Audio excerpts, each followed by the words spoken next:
మోహన్ బాబు గురించి ఏ వీడియో చేసినప్పుడు కూడా ఆయన కోపం వెంటనే ఫోన్ చేస్తారు.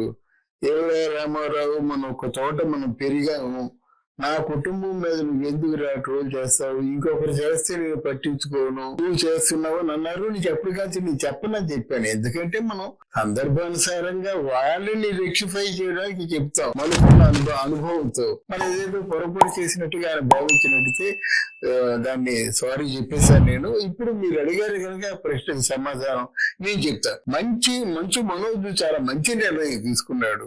మనోజులో అంటే మోహన్ బాబుకున్న ఫీచర్స్ లేవు. కళ్ళు ఉన్నాయి కానీ ఆ ముక్కు తీరు మోహన్ బాబుకున్నటువంటి విధంగా ఉంటే డెఫినెట్ గా పెద్ద ఆర్టిస్ట్ అయి ఉండేవాడు. చాలా మంచి వాయిస్ కల్చర్ ఉంది, చాలా బాగా మాట్లాడతాడు. అందువల్ల చాలా తెలివైన నిర్ణయం తీసుకున్నాడు.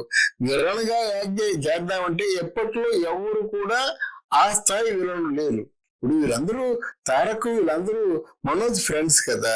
చరణ్ గాని, తారక్ గాని, బన్నీ గాని, లేదా ప్రభాస్ గాని, వీళ్ళందరూ బాగా క్లోజ్ గా ఉంటారు అన్నమాట.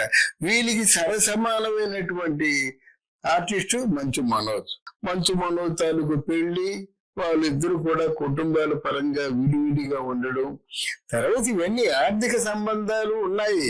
మానవ సంబంధాలు ఈ సొసైటీలో ఏవి ఉండవు.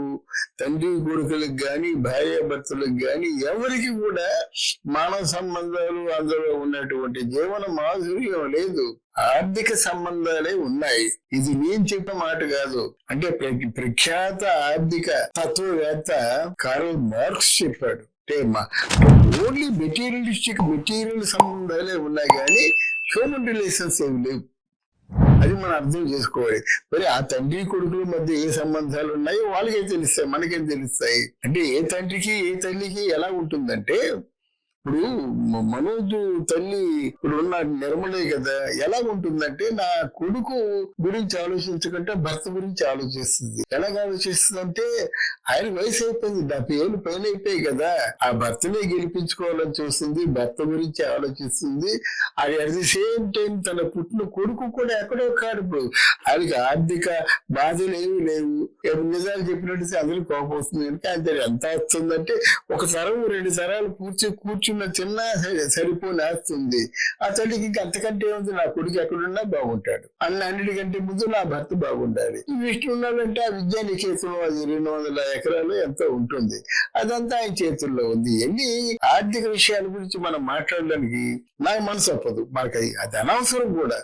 ఎంత వాళ్ళకు ఉందో తీసి పక్కన పెట్టండి.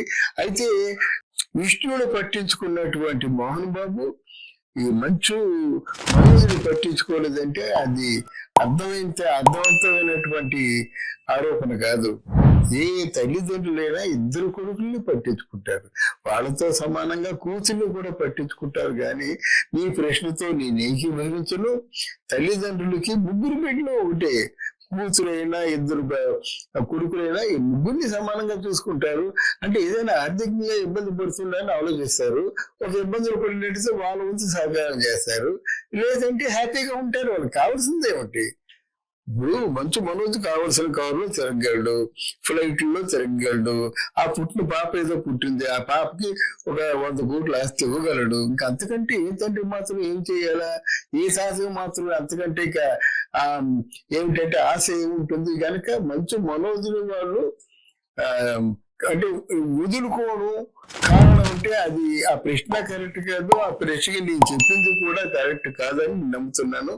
అయితే మంచు మనోజ్ ట్యాబుల్ గా ఇక్కడ ఉన్నటువంటి యంగ్ హీరోస్ విలన్ గా చేసినట్టయితే నెంబర్ 1 విలన్ అవుతాడని నేను చెప్పగలను. Thank you.